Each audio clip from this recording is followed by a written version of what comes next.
Donald Trump's nomination of Tulsi Gabbard as Director of National Intelligence has stirred controversy, not just for her political stances, but also for her ties to the Science of Identity Foundation, or SIF, a spiritual organization rooted in the Hare Krishna movement. Critics have labeled SIF a cult, raising questions about Gabbard's associations and their influence on her political career. But is the criticism fair? Or does it reflect a deeper bias against minority religions? Gabbard, a practicing Hindu, has openly described Chris Butler, SIF's founder, as her guru, crediting his teachings with inspiring her public service. However, former members and critics describe SIF as secretive, socially conservative and authoritarian, with Butler viewed as an infallible leader. Allegations from ex-members include intolerance toward dissent and a rigid control over followers' lives. These claims have led some to question Gabbard's suitability for a cabinet-level role, especially one as sensitive as overseeing national intelligence.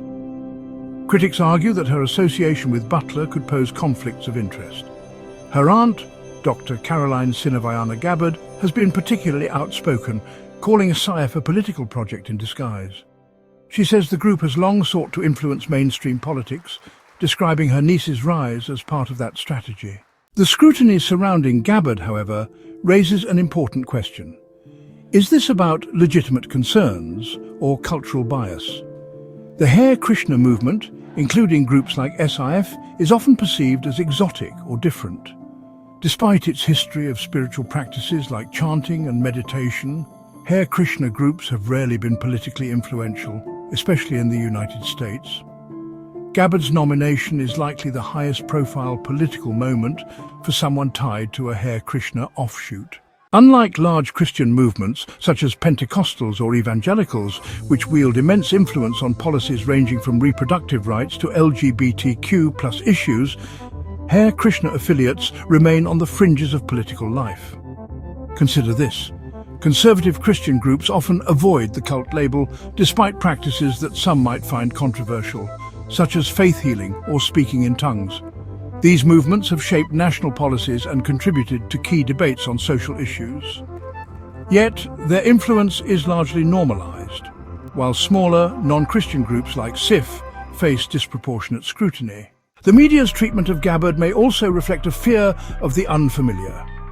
Tamal Krishna Das, an ISKCON adherent, recently noted, "There's often an automatic suspicion of religious groups like Hare Krishna, even when we're much less politically active than others. The question is whether people are uncomfortable with us because of what we believe or because we're different."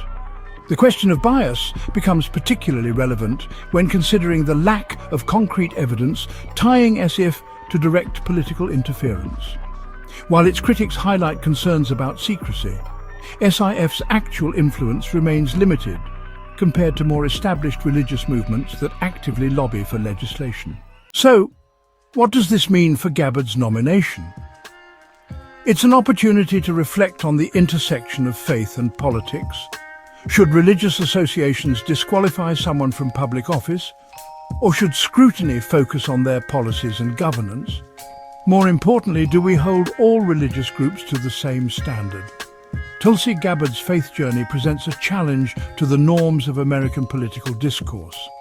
It raises uncomfortable but necessary questions about fairness, religious freedom, and the line between legitimate concern and cultural prejudice. As her nomination unfolds, it may not just be her career on trial, but our collective approach to diversity in public life.